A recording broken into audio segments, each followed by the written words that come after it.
Loan लेकर ये problems इतनी बढ़ जाएंगी, इतनी बढ़ जाएंगी कि आप सोच नहीं सकते हो। जिन लोगों ने लोन लिए हैं उनसे पूछो आप एक बार जाके। लोन एक जाल है। गैर मुस्लिमों के बहुत सारे मैंने बातें सुनी, उसमें से वो कहते हैं लोन, कहते हैं लो ना, चाहे कुछ हो जाए लो ना। अगर एक बार आपने लोन ले लिया बस आप चले गए, अब टेंशन ही टेंशन है आपको मिलेंगी। तो लोन नहीं लेना चाहिए। तो एक गिलास कोई पानी फ्री में नहीं दे रहा है, लोग लोन क्यों दे रहे हैं? बैंक वाले, इनका इसमें फ़ायदा ज़्यादा है। फ़ायदा कैसे है? और आपका नुकसान ज़्यादा है। तो इसीलिए मैंने उनको जो मशवरा दिया वही मशवरा मैं आपको दे रहा हूँ कि देखिए लोन मत लो आप, ठीक है। आप जो पैसा EMI पे बैंक वालों को दोगे वो जमा करते रहो। 4-6 साल आप किराए पर रह लिए तो 4-6 साल किराए पर और रह लो, लेकिन लोन मत लो। आप 4-6 साल में पैसा जोड़ो। देखो पहले अगर कोई उधार दे दे तो बहुत अच्छी बात है, और उधार लोग दे देते हैं। उधार देना लोगों ने बंद इसलिए किया है कि टाइम पे वापस नहीं किया जाता है। अगर आपको कोई उधार दे सकता है या आपके घर में जेवरात वगैरह हैं किसी के, तो आप उनको सेल करके अपना मकान बना लो, लेकिन लोन मत लो।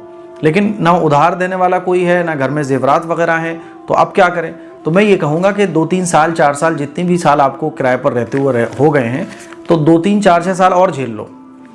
और जो EMI आप बैंक वालों को दोगे ना, वो आप सेव करते रहो। सेव आप कैसे भी कर सकते हो, शेयर मार्केट में लगा के सेव कर सकते हो, सोने की डली वगैरह खरीद के, बिस्किट वगैरह खरीद के आप सेव कर सकते हो, या कोई भी भरोसे का आदमी, उसके पास भरोसे का आदमी तो आजकल कोई नहीं है, आप अपने बैंक अकाउंट में सेव कर सकते हो। कहीं भी आप बहरहाल सेव करो आप 2-3 साल, और मकान बना लो। आप बोलोगे मुफ्ती साहब यही तो हम करेंगे, बैंक से लोन लेंगे फिर उनको EMI भरते रहेंगे। तो देखिए इसमें आपका नुकसान कैसे है, समझो बात को।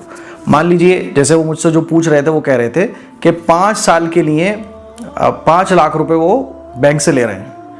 तो बैंक जो पैसे देती है आपको, तो उसके बदले में इंटरेस्ट लेती है, और भारी भरकम इंटरेस्ट लेती है। आप घर बनाने के लिए लोन लोगे तो मामूली बात है 15% 12% इंटरेस्ट आपको लगेगा। 12% तो कहीं नहीं गया, 12-15 के बीच में इंटरेस्ट आपको लगना है। तो आपने 5 लाख रुपए लिए और 5 साल के लिए लिए, तो आपकी EMI जो बनेगी वो 11,377 रुपए की EMI बनेगी, ठीक है। और इसमें 5 साल में आप बैंक को इंटरेस्ट पे करोगे 1,82,592, 1,82,592 रुपए आप ज्यादा बैंक वालों को दोगे।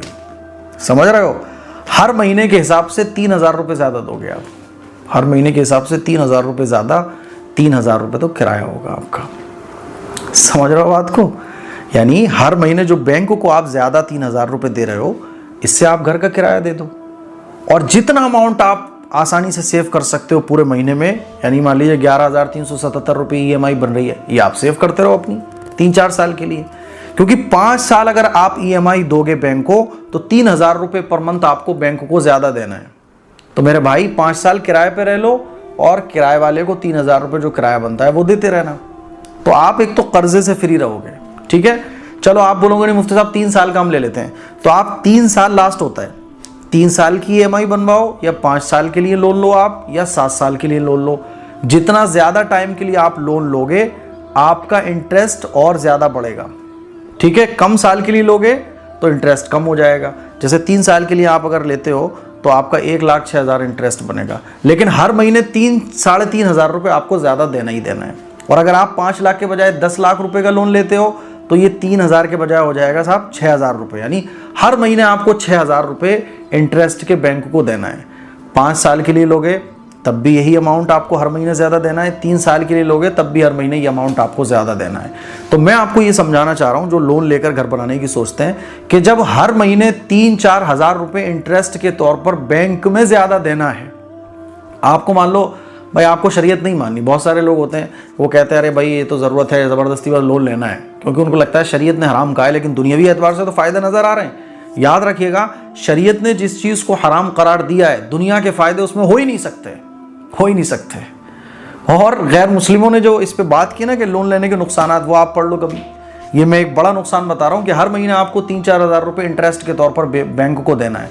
तो जब बैंक को ही देना है तो भाई किराए के मकान में रह लो 2-4 साल, और वो पैसे जो आप बैंक में इंटरेस्ट के तौर पर 3-4 हज़ार रुपये हर महीने दोगे, ये मकान का किराया दो, और बाकी पैसा सुकून से जोड़ते रहो। 3-4 साल आप जोड़ने के बाद अपना मकान बना लो, नो प्रॉब्लम, हो गया मसला हल। तो मेरे अजीज़ भाई, आप जो सोच रहे हो ये इतना आसान नहीं है, बहुत मुश्किल है। और अच्छा, एक दूसरा बड़ा नुकसान, 5 साल के लिए आपने लोन लिया, क्या पता है आपको 5 साल आप सेहतमंद रहोगे, पता है कि 5 साल आप जिंदा रहोगे, पता है आपको कि 5 साल काम आपका अच्छा चलेगा। ये भी तो हो सकता है काम डाउन हो जाए, और काम अगर डाउन हो गया तो ईएमआई भरना आपके लिए मुश्किल हो जाएगा।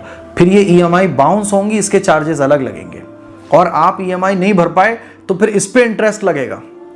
समझ रहे हो? मान लीजिए 2 साल अपनी ईएमआई भरी, 1 साल की रह गई, अब इस 1 साल ना भरने की वजह से आप पे चार्जेस लगेंगे, बढ़ता रहेगा, ये भी बढ़ेगा, फिर नौबत घर तक पे भी आ जाएगी, बहुत सारी चीज़ों पे नौबत आ जाएगी। तो एक टेंशन है अभी तो कि आप किराए पर हो, लोन लेने के बाद 10 टेंशनें इतनी खतरनाक वाली लगेंगी कि आप सुकून की नींद नहीं सो पाओगे। इसीलिए अल्लाह का शुक्र अदा करो, अल्लाह पर तवक्कुल रखो, और जो तरीका मैंने बताया इस पर अमल करो। इंशाल्लाह 2-3 साल और गुजारोगे, हलाल में राहत है, सुकून है, और सुकून बहुत बड़ी चीज़ है। करोड़ों रुपए आपके पास हो लेकिन सुकून ना हो तो वो करोड़ों रुपए अच्छे नहीं लगते, और अगर सुकून है आपके पास तो आदमी सड़क पे भी सो रहा होता है ना, तो सुकून की नींद सो रहा होता है।